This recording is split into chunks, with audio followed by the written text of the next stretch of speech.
Hello, everyone. Welcome to another Game Vault podcast stream. I'm your host, Mark. We're back with the news hour. For those of you watching live on Twitch, we're a day early because I am going to AEW Dynasty, the pay-per-view taking place in Philadelphia. So we will not be available tomorrow to do this, so I'm doing it tonight. We got plenty of news to talk about if you've been following Switch stuff. So this should be fun, and maybe we'll talk non-Switch stuff next week. And having the extra day will be awesome. So yeah, first off, let's start with what I've been playing. Let's just go with the stuff I've been doing off stream. Two things I mainly been playing. For some reason, because here, just to explain my setup, which I might not need to do anymore, because I think hopefully it doesn't bork my computer like it did earlier. I downloaded Avowed on PC Game Pass. So I can play it through there, and I might be able to do a lot of the should I stream it through there. Fingers crossed. And so I can move my Xbox back into the living room because this has my most up-to-date sports games because of Game Pass on it. But since this is not here, my PlayStation's in there. I re-download it on. Shame.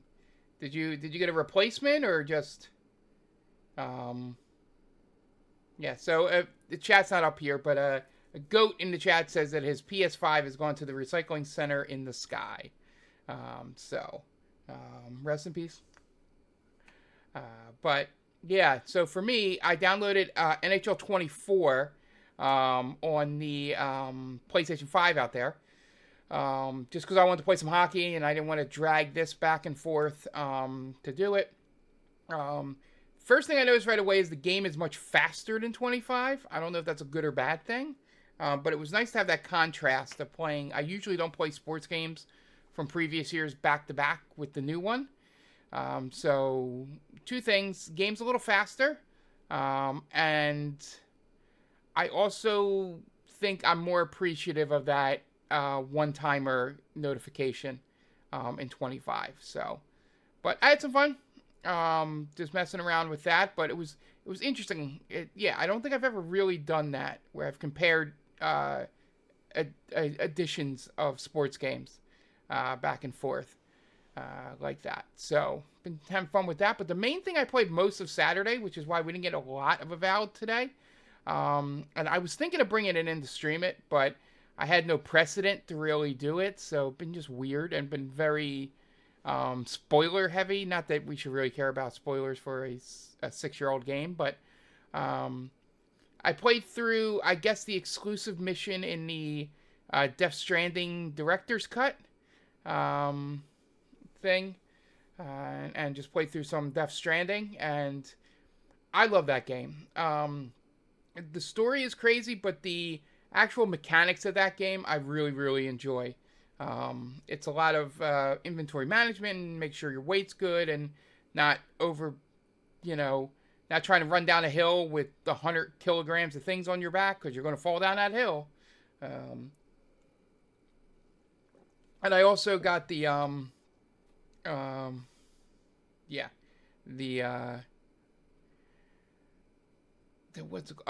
BTs.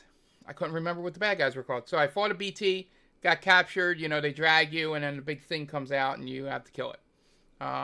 Those boss battles are still fun. Insane, but still fun. The fact that you're throwing like blood grenades at them, and just the mere concept of them is terrific. So I played a lot through that. I'm getting really excited for Death Stranding 2, guys.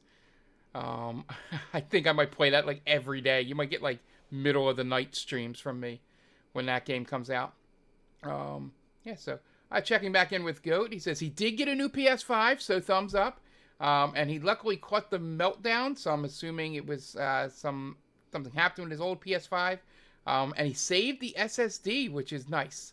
Means unless if he had cloud save, that means all his saves would have been gone. Ooh, forgot. Another thing for those of you watching the video, I have a new green screen, which is just basically about this around the back of my chair. Just because I wanted more room in my bedroom. I had like a 6-foot green screen behind me before, and it constantly had to be up. I looked into getting one of those like projector ones, but they're like $150, $180, and it's not worth it. So this thing's kind of cheap and a little bit of a piece of crap, but it just sits on the back of my chair. So it takes up no more room than my chair. So I got to remember not to do this because you will start to see the room behind me. So I cannot swivel in this chair. Yeah, so anyway, back to games. Yeah, so that's just making me excited for Death Stranding. Watching through Miss Click's playthrough of Death Stranding as well. I am so excited for June. Which apparently is the only thing to be excited about in June, and we'll get to that in the news. Yeah, the mechanics are just great. I don't know. I'm maybe I'm a minority, but I'm an apologist for that game. I do enjoy the actual game part of it. The story we can have a discussion on, but the actual game part I really do love of Death Stranding. It's very well done. Yeah, and on to what we've been playing on stream here. We began game 2 of my 3 random awful games that Mark used to play a lot as a child. There were 4 games, but we already beat one. It's Adventure Island. And currently on Mondays, we're playing through the other 3, which is Amagon, Bugs Bunny's Birthday Blowout, and Mighty Bomb Jack, which you will see tonight if you're listening to this podcast or the YouTube, or Monday for those of you watching live. So we played the second game. So, funny thing, that game's really easy, and I don't remember it being that easy, or maybe I haven't played it in a long time, but it's very easy. The only person I had trouble with in terms of bosses was Yosemite Sam, because he shoots bullets at you, so you got to kind of you got to get close to everyone and hit them with your hammer that Bugs has. And if you get hit, you get stunned and you can't use your hammer. So he was tough because I had to avoid the bullets. So basically it was like jump over him, hit him, jump, sort of that way. But besides that, it's fairly simple. It's very much meant for kids. It's like how Castle of Illusion and those Mickey games have some challenging things, but they're relatively pretty simple and straightforward. So we got through 2 worlds just like we did for Amagon. The best thing happened. So if you've ever played that game, which I highly doubt you have, unless you're a huge Bugs Bunny fan, it's not even the best Bugs Bunny game, so you probably played other Bugs Bunny games. In between you collect these carrots, which are just on the world, which the funny thing about the carrots is once you collect them, it stays there as a block with the WB logo on it, and you can jump on those blocks, but only after you collect the carrot. So if you collect the carrots, you go to a mini game between each level, and you use 10 carrots to do whatever the thing is. So for between levels 1, 2, and 3, like between 1 and 2, 2 and 3, 3 and 4, you play like I guess it's like a bingo thing, would be the easiest way to describe it. You get a different card each time, each 10 carrots with different numbers, and you have 5 numbers come down on the side here, and you have to hit A to try and get numbers. Now, it's just random. I don't know if there's any way to game the system to get numbers you like. There might be a YouTube video I could find, but I don't think there actually is. So, normally, from what I remember playing that game, I would get like 3, 4 in a row, get like the 1 life, 5 life thing. But this time, I got 5, a full line, 5, using the middle. So I got 2 numbers and 2 numbers, and you get a free spot in the middle, like every bingo card. And apparently, that is 50 lives. The fun thing about Bugs Bunny's Birthday Blowout is when they give you lives in this game, they give you the lives individually, which means it goes ding, ding, ding, ding. So literally, me and Tom had to sit there for I would like to count it out, but probably close to a minute, I would say, minute and a half, as it counted up 50 individual lives on the counter, one at a time. So that got me up into like the 60s or 70s, and literally I don't have to use save states. And if I do get that low, I doubt I will, because you get the mini games, and I can get extra lives like crazy throughout the game. So hitting that 50 basically stopped me from needing to use save states. So yeah, we're pretty set there. But that was funny. That was some old school gaming thing going, oh, we can't have it just go 50. Nope, got it. The code says one at a time. We got to do it one at a time. So we got through that, and like I said, we got to. I think he said there was 6 worlds, 8 worlds, something like that. So we should be done. I'm thinking we should be done all of these games within 2 months, 2 to 3 months. Because Amagon is 6 stages, but 2 levels per stage, so that's going to be a lot quicker. That's probably going to be the first one done. I think Mighty Bomb Jack also is a short game, and Bugs Bunny is a short game, but that seems to be the longest so far in terms of levels. I haven't looked up Mighty Bomb Jack. But yeah, that'll be our Monday. That'll get us through the summer. And worst case, if I can't think of another game to do for Retro Roulette, maybe we take a break from it while I'm playing through Avowed and Clair Obscura and Death Stranding, just so we have an extra day to do it. Play all those games. So that's my thought process now. I'm hoping to get them all done by June. That would be good thing, so that I have that extra day possibly. But yeah, that's my plan going forward. And then I think we did not play Avowed last week. And we played Adamfall was last week. Yeah, I think the only thing I have not, since we're doing this before Trails, I don't have any update on Trails from last podcast. Yeah, it's really just been Death Stranding and, I just played Avowed beforehand, so I was finishing up some side quests before I had to stop doing, that stream to be able to do this and do Trails. So, not much to report. We decided to let the rebels have the food, because I think we're going to start siding with the rebels and not our actual government. The farmers are pissed at us, but they can go fuck themselves. Some of them are using slave labor in terms of dead people to farm their crops, so they can figure it out. And then what was the other thing? We stole a bunch of treasure. I found a bunch of caves, and we're basically filling in the map. Yeah, fuck yes, rebels. Yeah, we're on the rebel side.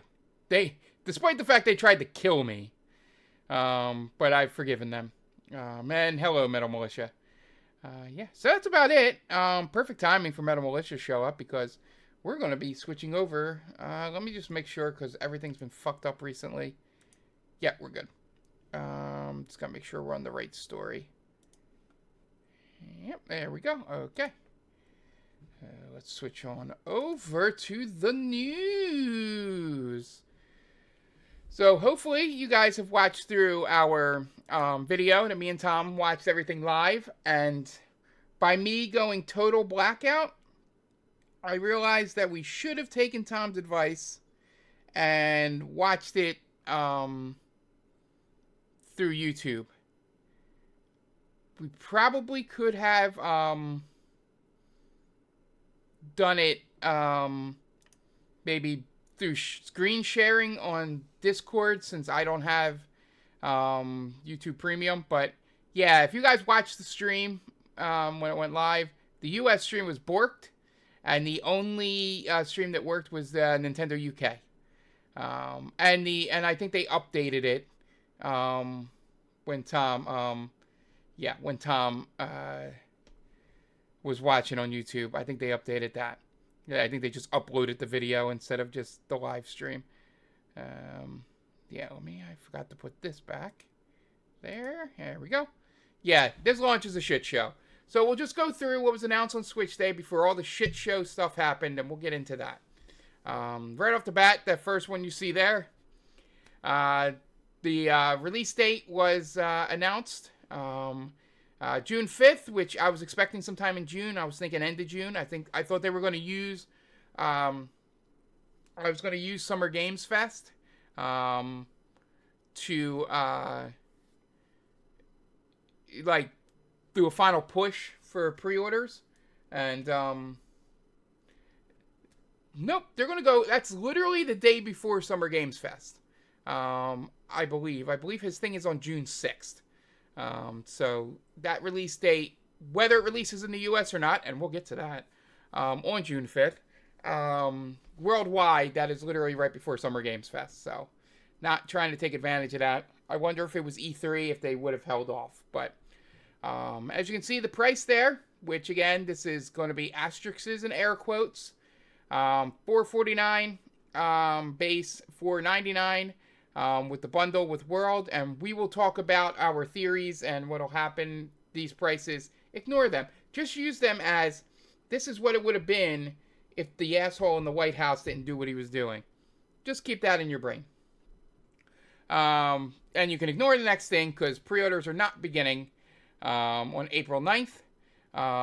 The weird thing that they did do as well, which I don't know is much a part of the thing, was if you signed up to buy a Switch 2 through Nintendo, they had like special parameters that you needed to have a Switch Online account for at least a year, and you needed to have played 50 hours of Switch content. I guess it's the best way to keep it away from scalpers.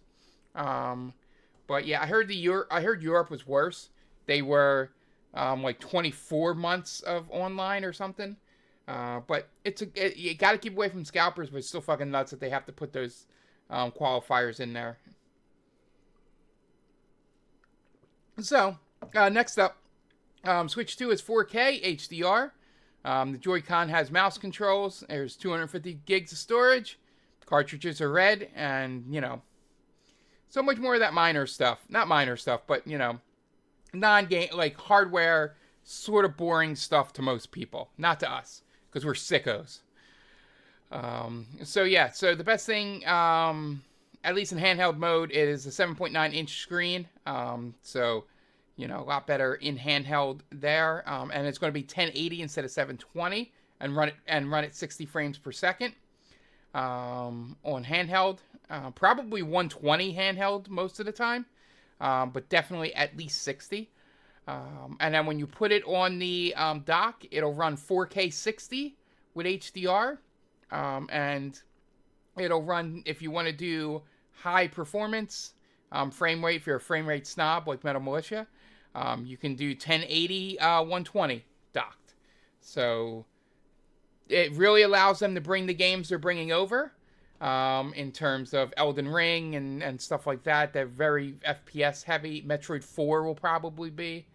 And that leads into the Joy-Con mouse thing. You can now, first-person shooters, you can do mouse and controller, essentially. You can use the mouse for the shooting and then your controller to move. If you're not a mouse and keyboard guy or gal. That might be one of the intriguing improvements with having them be mice, is the ability to do mouse controls for shooters. And the C button, it basically stands for chat, because it enhances a new game chat. Because, guys, did you know Nintendo invented Discord? They did. Discord or nothing else existed before Nintendo.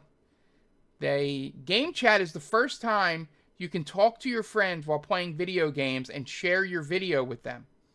First time ever. What a great idea from Nintendo with game chat. Anyway, jokes aside, it's a great feature for the younger audience. I always make the joke that friend of the podcast, Kitty Ashcat, the way they used to do video chat was they would literally get their phones, put them on FaceTime calls, put the phone on the desk, and talk that way, while the video just, I used to say, just looked up their nostrils. So this can be a better way for kids that are playing Switch games. And with the parental controls, you can control that it's just their friends that they're allowed to do this with. And it's a great idea. I did love that they did not hide that the shared game screens will run at 10 frames per second. So you might not want to have them on the screen at the same time. But you don't really need it to move more than that if you're just helping your friend out. My friend's like, hey, where do I go? I don't know what to do. It's like, oh, pop your gameplay in. I'll say, oh, no, you go to the left here. And then you can take away their game. As long as it's not affecting the player on their screen, I think it'll work fine. It's actually pretty cool. I mean, you can joke about it, but it's actually a really, really cool idea. And on top of that, the accessories. So you get the new Switch 2 Pro controller, which looks really awesome. There, and has dedicated buttons on the back that you can you can put, like, maybe you don't want to have your fingers up here and you just want to play back here for like a shooter. You can put aim and shoot on the back buttons. So nice improvement there from Nintendo. And the camera here, probably going to be not great quality, but it does the automatic take your background out. So that should be pretty cool. I want to see how well it works, though. Same with the microphone. So again, the prices are out, subject to change, just like a wrestling card. The Joy-Con 2s are $89.99, which is, I think the DualShocks and the Xbox controllers are $70. Not 100% sure on that. I think they're $70, so it's fucking nuts that these are $90. But again, this could be tariff stuff, and they could have put it in for that. So the fact is, these may be going up. The charging grip is 35, which is fine. That's a little high, but that's, I don't know how many people would use the charging grip instead of just buying a Pro controller. The strap is $13. The wheel, which I'm assuming for Mario Kart, is $20 for two. That's probably the best deal on this board. $10 a wheel. The dock set is $110 for an extra one. The carrying case with screen protector is $35. That's not bad. Especially Nintendo branded. Switch to all-in-one carrying case, $80. I wonder what else that comes with, rather than screen protector and all that. And the AC adapter is $30. Yeah, so those are your prices. Subject to change. Those could go up by anywhere from 10 to 20%. Or maybe even more. But yeah, so kind of know what you're looking for there, in terms of that. We'll get deeper into the games, but a little bit later. But they did announce Mario Kart World and Donkey Kong Bonanza. I think it's supposed to be like a pun on banana, but I can't figure out how to say it without just saying the correct word. So we'll get into the games later. Let's see if there's anything else here. Like I said, we're getting to the games later. GameCube, that included. This is just all games. It's all stuff. Okay, yep, that was the first story from Nintendo. That's just a recap, quick recap, on the good stuff. Let's switch to the bad stuff. First off, guys, I'm going to do a PSA here. I understand what you're trying to do with what happened on the Treehouse live stream about getting them to drop the price by shouting drop the price into the chat. But the Treehouse people are not the decision makers. They're just trying to get information out there. It makes me laugh, like me and Tom were talking about. And this is a personal thing on my end. Um, if you count for inflation, we've been paying this much for games relative to what we were making, and maybe even more since the NES. The fact that games were $60 for these games, we were getting lucky for that. For the, based on if it, because I'm assuming they're more expensive to make than they were in the 80s. So, it's just, I like performative stuff. Like, here's the thing. I will say, if you wanted to scream this at the Instagram accounts, the Twitter accounts, never going to call it what he wants us to call it, their Blue Sky accounts, their TikToks, their whatever social media you want to go scream at. You want to write a hand letter to Nintendo of America. Whatever you want to do. I just got upset personally at the fact that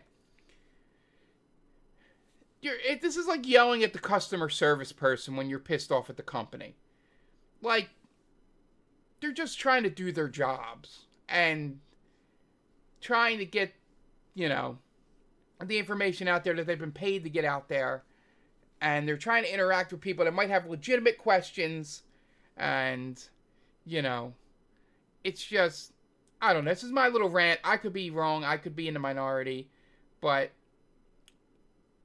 it made me laugh and shake my head, because there's much more productive ways to yell about this than to scream at the people on a Twitch stream or a YouTube stream for this.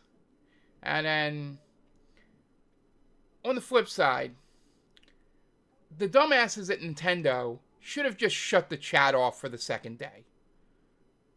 To be completely honest. Day 2 should have just had the chat just completely off. Just to stop this. But yeah. So yeah, they screamed at them. It's just been a shit show, like Tom said earlier. Clusterfuck, whatever word you want to use. Yeah. Because it's a weird, because I'm very anti-capitalist, personally, but I never get the, for a product, I've never gotten the scream at people to lower the price being effective as just not buying the thing at that price. Oh, they're going to sell for $500? Yep, not going to buy it. Yeah, not going to do it. Like, have some self-restraint. Just don't do it. You don't need the new thing. Just hold off. Maybe you get it for a sale. Maybe they don't learn their lesson and you don't ever get it. Oh, well. It's called being an adult. Now, I know for people with kids, it's different. I'm excluding you guys from this conversation. Yeah. And as Tom just said, because they're going to buy it anyway.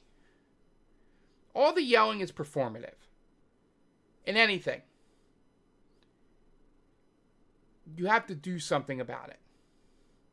Like, vote with your wallet. Like all the insane, sexist people scream about woke go broke thing. The core concept of that, meaning, like, if you do something I don't like, people aren't going to buy it and you're going to go broke. That's the only way to get companies to listen. I mean, hell, I don't know if he really listened, but by doing all the Tesla stuff, we had Elon Musk crying on television about it because it started hurting his pocketbook. That's how you do this. Even though none of this is Nintendo's fault for the most part. Where it'll become Nintendo's fault is if they raise it for the tariffs, and then if the tariffs go away, they don't drop the price down to below tariff, which they won't, because they're a capitalist company and they want to make money. And if people are going to buy it at $600, they're going to keep it at $600. The reason why PlayStation 4 was $200 cheaper than PlayStation 3 was because nobody bought a PlayStation 3 And Xbox kicked their fucking ass in that generation. That is the only reason the PS4 was what, $400 instead of the $600 that the PS3 was. Only reason. And it's the reason why Microsoft keeps trying to find ways to undercut PlayStation, because they're trying to get back in that window, but PlayStation learned their lesson and it's not giving Microsoft any openings. It's throughout history. Companies are not going to lower prices if they know you're going to buy it anyway. Tom just mentions in the chat behind me, Nvidia knows you're going to buy their graphics card. So they're going to charge $2,000 for the best one. And it's going to be $1,000 more than the last best one was. Because they know you're going to buy it. They know there's people out there that are going to buy it. So they're going to do it. And then the rest of us that can't afford that have to wait and get the scraps or buy used or always be a generation or two behind. So sorry about my rant on this, or maybe not sorry. But this bullshit of yelling at basically the customer service people on a stream is not going to do anything. And it just makes everyone's viewing terrible. And I know protests aren't supposed to be comfortable. I get that. But this is not doing anything.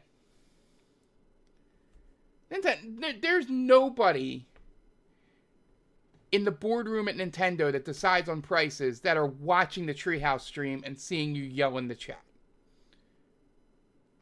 And if anybody from the Treehouse stream goes to their boss and goes, hey, we had about 600 people yelling at us constantly to drop the prices on things. That person going to turn to them and is like, are they still going to buy it? And you're like, well, most likely.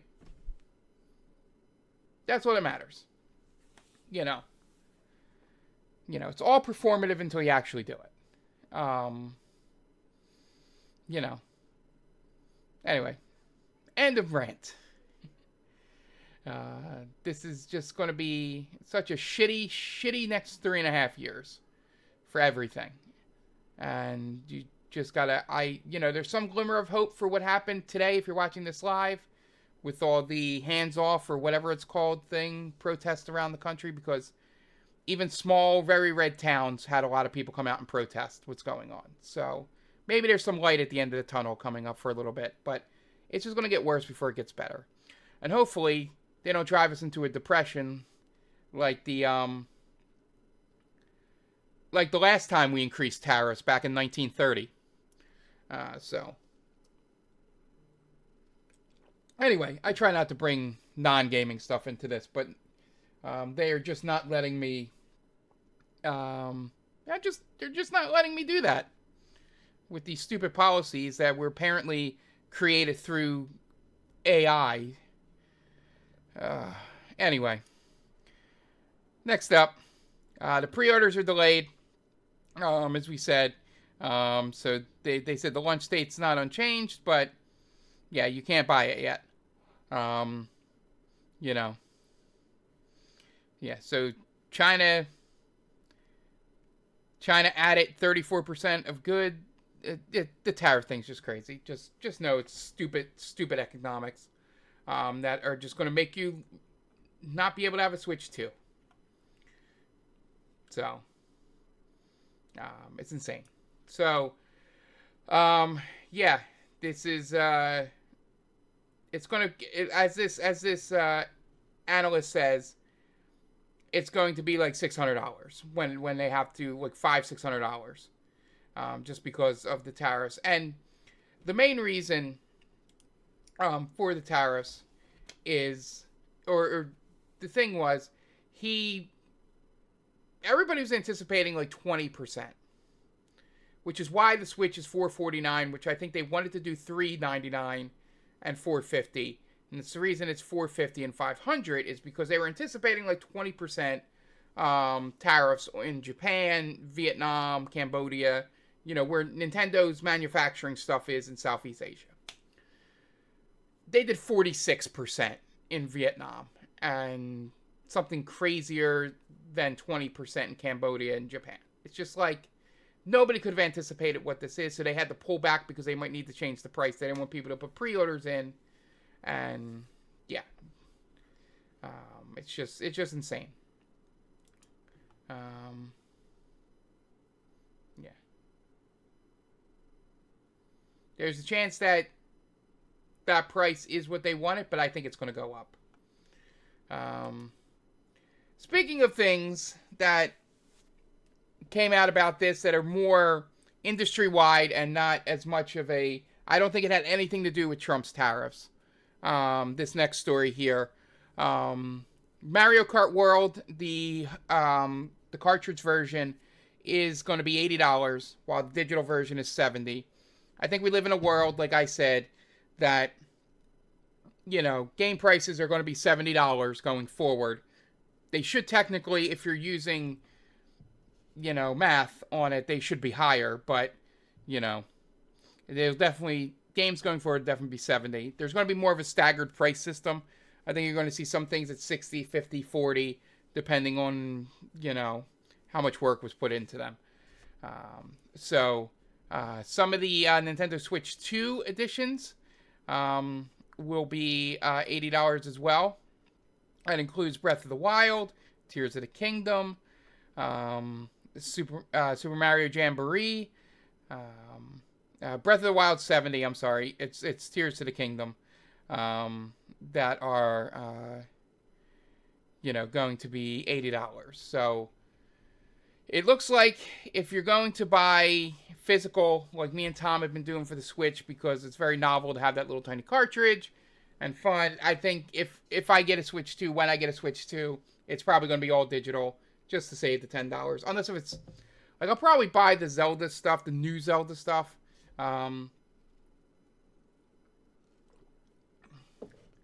Physical, just to have the physical, because I'm a Zelda nerd.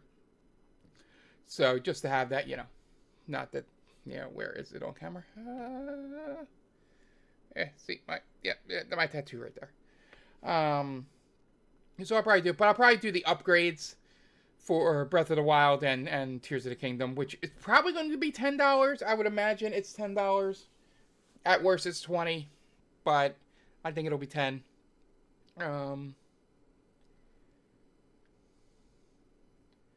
Yeah, I think the only reason I would buy hard copies anymore is just A, to have the case, and B, to have the cart with the logo on it, or any special things they have with it. That's the only reason that I'll get physical from here on out with Switch. Or Switch 2, I should say, when I get it.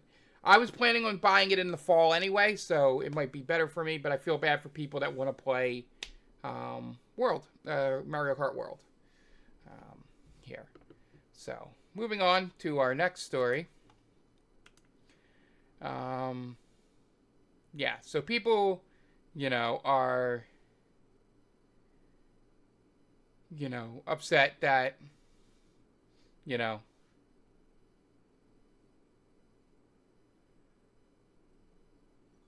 just people being upset. It's going to, all these tariffs are just going to make everything go up in terms of the parts of these systems. And it's just, I try not to have my political leanings come out here every so often, but it's having idiots run your government that have no idea what a tariff is, even in the basic concept. I try to break it down to people. Essentially, the best example I heard, which I'll say here, is that if the parts for a hammer in China cost $2 to make, and you sell the hammer here for $4, there you make your profit. Now with the tariffs, maybe it costs $4 now, and you got to sell it at $6. But if you ever made that hammer in the United States, it would be $8. You would need to sell it for. So even if you're thinking, oh, the tariffs are going to bring jobs back to the United States, which we're not set up to do it because of all the stuff that went on that, in the 90s and even the 80s and stuff like that, when manufacturing, people figured out that it was cheaper to not do stuff here.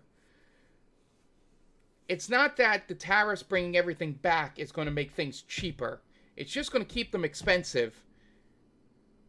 But the new expensive is what it's going to be.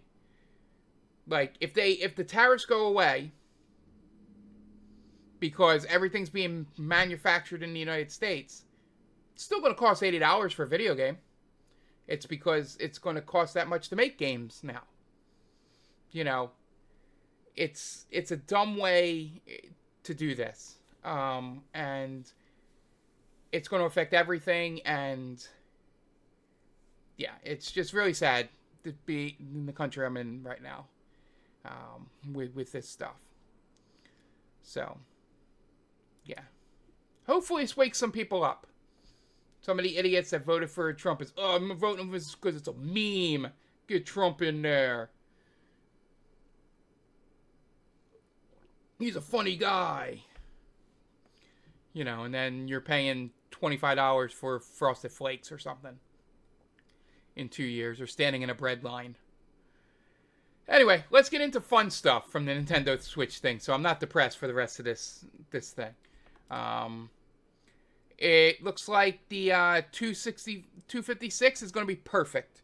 The games are not going to be that big. Mario Kart World is only 23 gigabytes.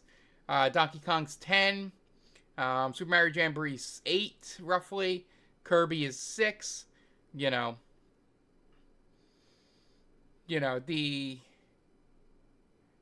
it's going to be the third-party games that are going to kill them. Like, Cyberpunk is 64 gigabytes. So it's really the third-party stuff that you're going to be using most of your storage for.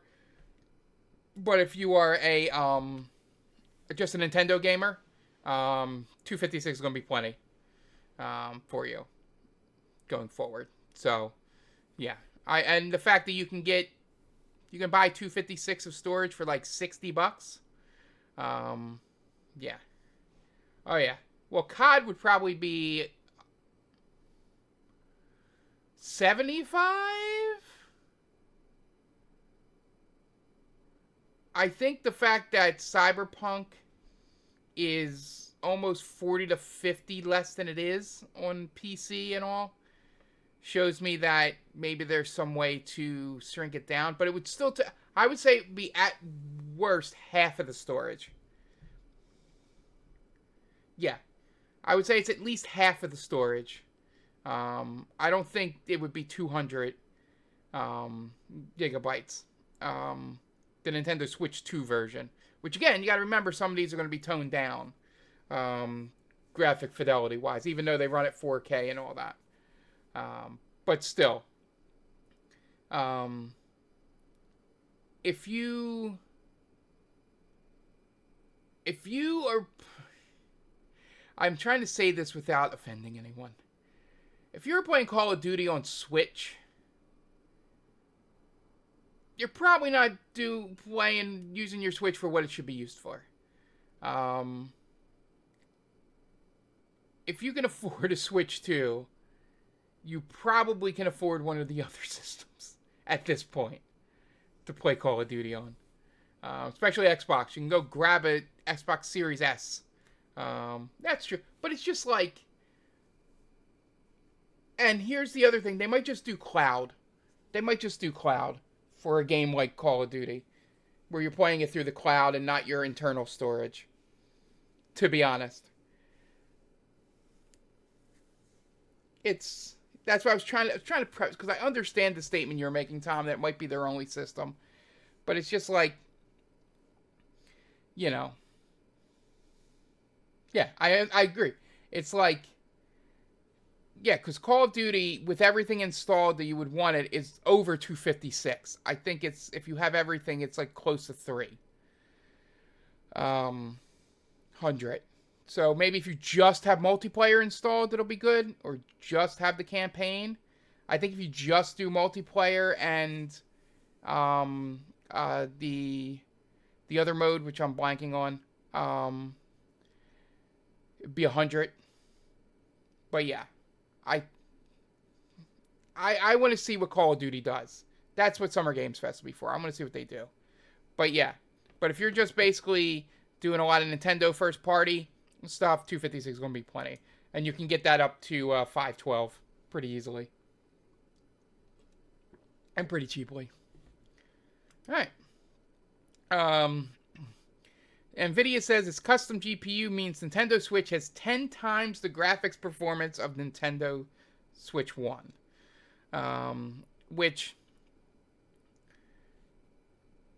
to be honest, I'm glad that they Switch uses DLSS, which is pretty obvious from the fact that they keep saying up to an amount, like up to 4K. Makes me think that I don't think a lot of the games are made natively 4K. You know.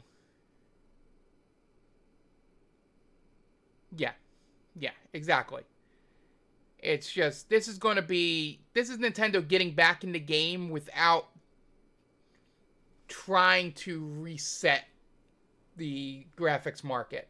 It's like, hey, Sony and Microsoft are here in terms of fidelity and stuff like that. Nintendo knows their market for kids and younger gamers and stuff like that. And nostalgia plays for the older gamers. We come to about here in fidelity. It's a win-win. As long as they keep pumping out great first-party games. They don't have to ever exceed Microsoft and Sony. And I think this pulls them a hell of a lot closer than the other two. Than Switch 1 did when it came out. It was barely... Switch 1 came out in 2017, and it was barely on the level of Xbox One and PS4, which were 3 to 4 years old at that point.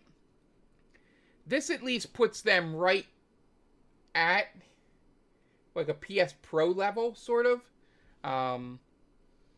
Because obviously Microsoft and Sony are going to exceed that in the next generation. So this at least gives them a fighting chance in the next generation.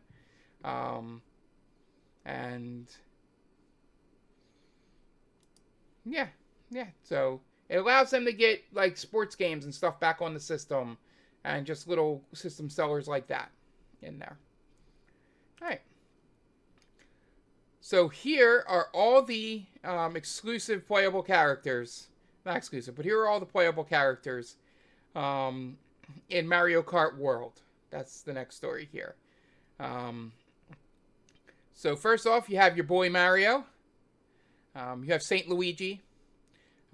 Peach, Daisy, Yoshi, Toad, Bowser, Koopa Troopa, Wario, Waluigi, Rosalina, Pauline, Donkey Kong, Shy Guy, King Boo, my boy, Birdo, Baby Mario, Baby Luigi, Baby Peach, Baby Daisy, Baby Rosalina, Bowser Jr., Toadette, Lakitu, Dry Bones, Goomba, Nabbit, Wiggler, Hammerbro, Cow, the breakout character of the trailer, Mario, and then it's a bunch of the different types of things. So it gives you what? 1, 2, 3, 4, 5, 6, 7, 8, 9, 10, 11, 12, 13, 15, 16, 17, 18, 19, 20, 21, 22, 23, 24, 25, 20, 29, 30, and even 30 characters. I wonder if you can have, like, if somebody is Mario All-Terrain, can you also be regular Mario? King Boo Aristocrat. This is the MVP of this game. So those are all the characters. If you're wondering who is in it, pick your favorite. Cal for life. Hell yeah.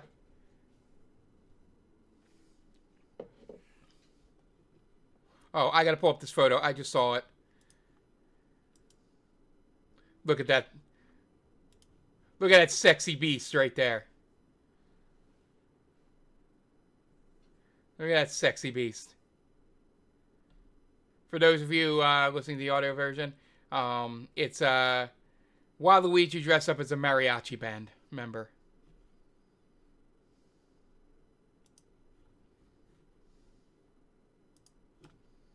So I guess these are different characters. Interesting. As we mentioned earlier, Breath of the Wild, Tears of the Kingdom are coming as Switch 2 versions. And they're getting achievements. I wonder if all games are going to have achievements on Switch 2, but for sure, these two will have it, so it gives you reason to start them over again if you're an achievement hunter. Yeah, in the achievements section, Nintendo lists categories such as quests and adventures cleared, shrines of light cleared, locations visited, light routes unlocked, and so on and so forth. So if you're a Chivo hunter, you can now do it on your Nintendo Switch 2, at least with the Legend of Zelda games. Next up, we have every game that we know coming to Switch 2. This is where we can talk through the games here. So Mario Kart World, which looks really great. I like all the ideas, Knockout Tour, being able, you got to drive between the maps, sort of a Need for Speed. I believe Most Wanted, Tom can correct me. I believe that's a Need for Speed as well. A lot of Burnout Paradise vibes, which I love. Mario Kart World is going to be real good. You have the two Zelda things, as we mentioned. And we'll come back to this, because I need a little bit more time to get a rant in. Nintendo Switch 2 Welcome Tour, which I don't know why the fuck they're charging for that. Just pack it in with the game system, but that's Nintendo for you. Deltarune, chapters 1, 2, 3, and 4. Split Fiction, Cyberpunk, Street Fighter 6, Path of the Goddess, Civilization 7. Yeah, we'll skip over that game with the people in the brooms. Bravely Default, HD Remaster, Yakuza 0 Director's Cut, Fortnite, Fast Fusion, which looks like a Fast F-Zero ripoff, Hitman World of Assassination, Nubungas, I'm probably mispronouncing that, Ambition, Survival Kids, which broke the stream, for those of you that watch live, Rune Factory, Arcade Archives 2, Puyo Puyo Tetris 2S. And one they didn't mention in here, because I guess it doesn't have a date yet, is 007. 007 got announced by IO in there. Yeah. So I'm excited for that game, being a big Bond fan as I am. All right, before we get to the rant thing, I love the fact that they dropped a release year for Silksong in a sizzle reel. This game that everybody I know that loves Hollow Knight has been waiting for Silksong for years, it feels like. Every direct state of play, direct, anything that's announcing games comes out, and they're like, Silksong's got to be there. We got to find out about Silksong. When's Silksong coming out? Silksong. The fact that the first time it's mentioned in a long time is a sizzle reel on the Nintendo 2 Switch launch direct. Nintendo 2 Switch 2 direct. It is hilarious, and every streamer I watch goes, oh, wait, no, you can't do it that way. Go back. It is amazing that they did that. And now, to my rant. So, if you get the Nintendo Switch 2, you get, when you have Nintendo Switch Online, you now get you get GameCube games. And I'm going to scroll down and see if they have the list. They just have a couple of them there. But these are the 3 that are known to be coming out. If you've watched this channel, and you've listened to this podcast, you know I only have one wish in my life. And that is to get the Wind Waker HD remake from the Wii U to the Switch. It is the only game that has not been brought up from Wii U to Switch at any point.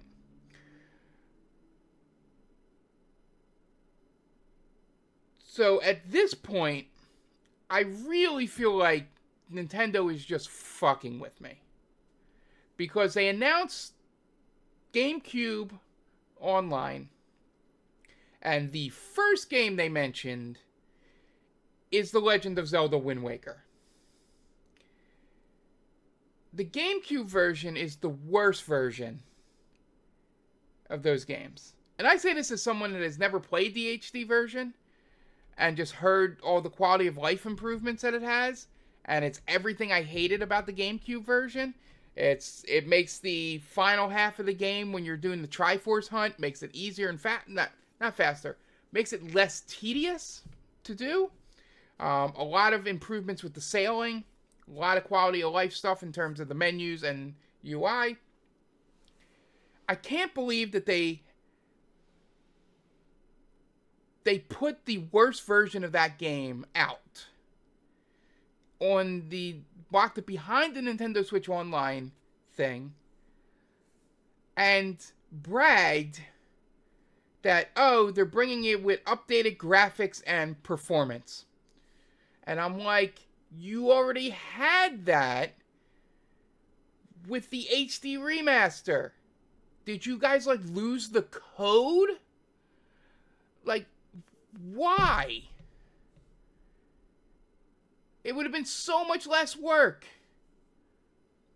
to just bring that up from the Wii U and put it out. You could have sold it for $50 instead of putting it behind the paywall. Or I guess people have to pay $50 a month to play it now. So maybe they win out in the end. But, I mean, Jesus Christ.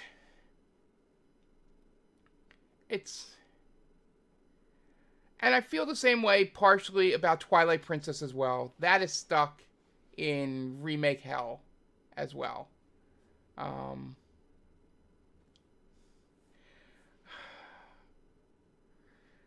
I should have been screaming in that Treehouse chat, Tom. Going, give me the HD remaster. I don't want it on the GameCube thing. In all capital letters, because that's how people apparently get their thing off. Okay, I'm going to admit, most of this, in terms of my actual anger on the podcast, is a bit. My real feelings, like, outside of the bit, which is, like, the bit is 25% of my real feelings, is I'm just confused. Like, why did Skyward Sword get the treatment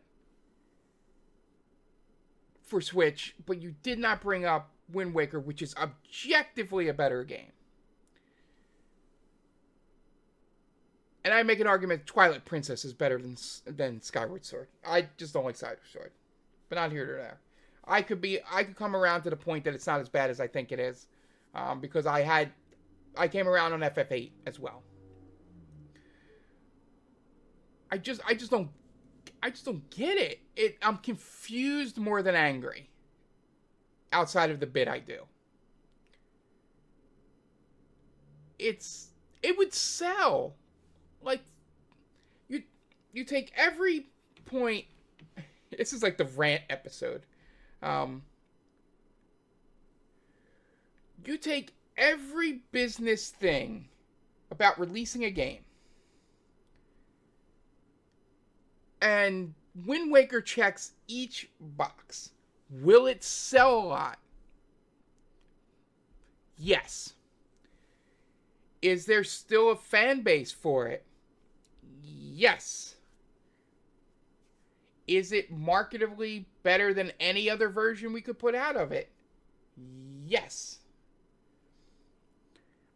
I just don't get it.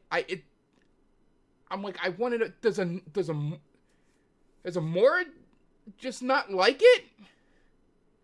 Is it one of those things where the creators they don't like that game? Or they didn't like the HD remaster? Like, it's got to be something internal like that at this point. Because they've done everything else. I mean, literally, I can't think of a first party. There's going to be. People are going to point it out to me. I can't think of another first party game that got stuck on the Wii U that did not come up to the Switch with the remaster or just a port. I mean, Xenoblade came up, Tropical Freeze came up.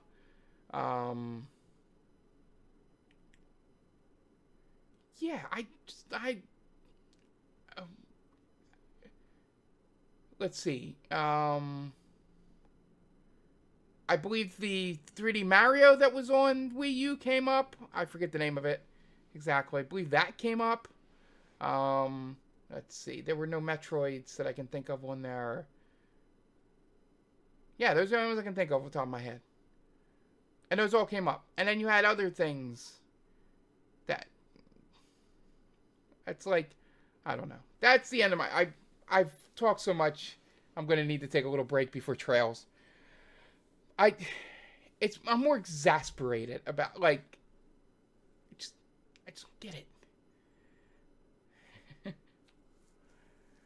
And I don't want to... As much as I joke with Night Duck about his Wii U, he just tells me to come buy his Wii U so I can play it. I'm like, that's not the point. I don't want to play it on Wii U.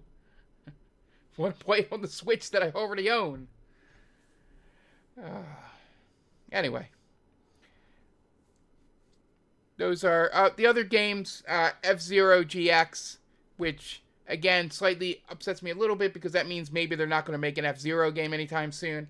Or it could be the opposite and could be a sign that they're making another one. And Soul Calibur 2, which is my favorite Soul Calibur. Even, I've played up to 5. I'm not good at fighting games, so don't think it's good. But I just like the idea. Probably because Link's in it. That's probably why I like 2 the best. So, anyway, moving on to our final story, which is our Xbox Game Pass stuff for the first half of April 2025. Oh, and we got in the Nintendo Switch with the Yakuza Director's Cut. Now we know why all the Yakuza stuff is coming off Game Pass, because they are probably doing Director's Cuts of all the games. So anyway, here's your Wave 1 lineup. Borderlands 3 Ultimate Edition. Oh, by the way, Randy Pitchford's introduction on the Switch 2 Direct is the biggest jump scare I've seen in terms of somebody... I just want to know who dresses the man, and if he dresses himself, why doesn't anybody tell him no? Anyway. All You Need Is Help is console Game Pass Standard. Still Wakes the Deep, Game Pass Standard. These are all out already. Wargroove 2, Game Pass Standard. Diablo 3 is coming on the 8th. That's Ultimate PC Game Pass Standard. South of Midnight, which is our next Should I Stream It, that we'll be doing next week. Next Friday. That's Game Pass Ultimate PC Game Pass. Commando's Origins, April 9th, Ultimate and PC Game Pass. Blueprints, April 10th, Ultimate PC Game Pass. And Hunt Showdown 1896, Ultimate and PC Game Pass. So, that will...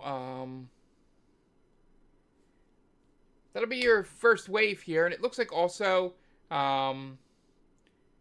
Game Pass perks are getting a refresh, so, like a starter pack for Candy Crush, Solitaire, just things like that are getting refreshed. So, look out for that. I'm excited for South of Midnight here. We'll see if I like it enough to keep playing it for you guys. So, anyway, thank you guys for joining me. It is fun as always. My throat is a mess. I gotta go get something to drink, get some gamer fuel or something. Get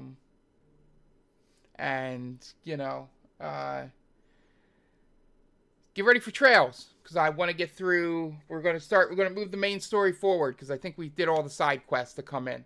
So, it'll be fun. We'll do that for a couple hours here tonight. So, So house cleaning going forward.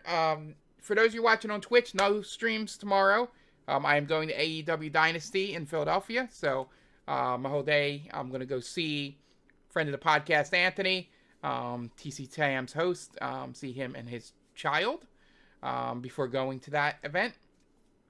And then on Monday, we have Mighty Bomb Jack as part of the Retro Roulette Triumphant of games that I'm playing through for the next couple months.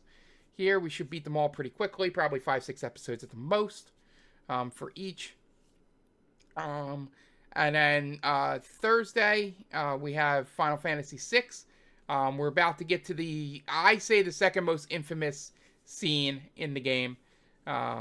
So be sure to tune in for that. If you don't know what it is, I'm not going to spoil it for you. But if you do know, you know, you know. That'll come up on Thursday. Friday will be South of Midnight and Should I Stream It? And Saturday will be Avowed and Trails, possibly. I may or may not have softball on Saturday. So Saturday might be up in the air. But we will definitely be here on Sunday. So worst case, I'll either Suplex City, baby.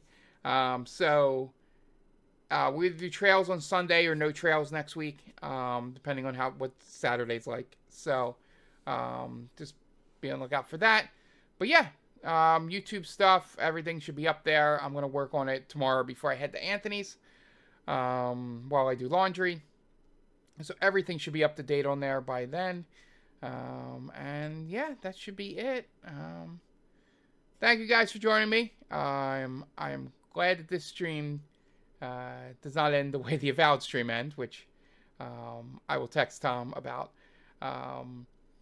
Yeah, so we will see you on Monday with what's called Mighty Bomb Jack, if you're listening to this on audio and YouTube. For those of you live, I will be back in like 15 minutes, 10-15 minutes. I just need to calm my voice down, go mix up the gamer fuel, and just get ready. And we will go from there. Yeah, thank you guys for joining me. We'll see you next time. Bye!